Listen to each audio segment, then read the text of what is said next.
the last video, we talked about the range function and how it generates a sequence of numbers starting with 0. Sometimes, though, we don't want to start with 0.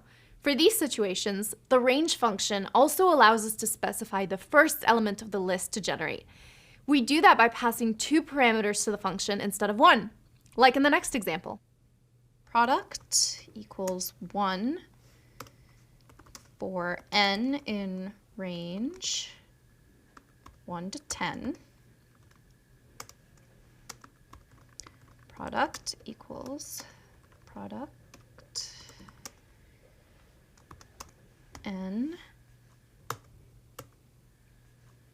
print product.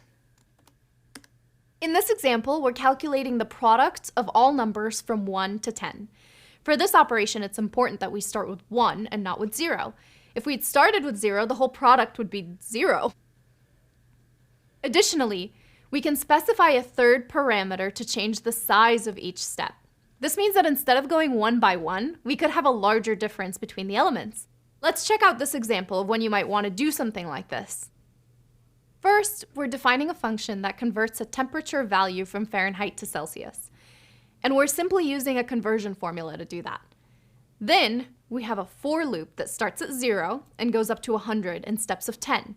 Notice that we're using 101 for the upper limit instead of 100. We're doing this because the range never includes the last element, and we want to include 100 in our range. The body of the for loop prints the value in Fahrenheit and the value in Celsius, creating a conversion table. Let's see this in action. That example got you feeling the heat? Don't worry, there's a quick rundown of what we've learned. The range function can receive 1, 2, or 3 parameters. If it receives 1 parameter, it will create a sequence, 1 by 1, from 0 until 1 less than the parameter received. If it receives 2 parameters, it will create a sequence, 1 by 1, from the first parameter until 1 less than the second parameter.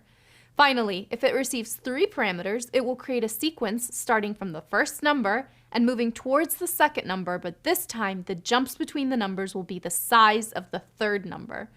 And again, it will stop before the second number. This might sound like a lot to remember, but don't panic. As we've said before, you don't have to try to memorize it all, just keep practicing, it'll soon become second nature. And to help you practice, we've included all of this in a handy cheat sheet to refer to whenever you need it. You'll find that in the next reading.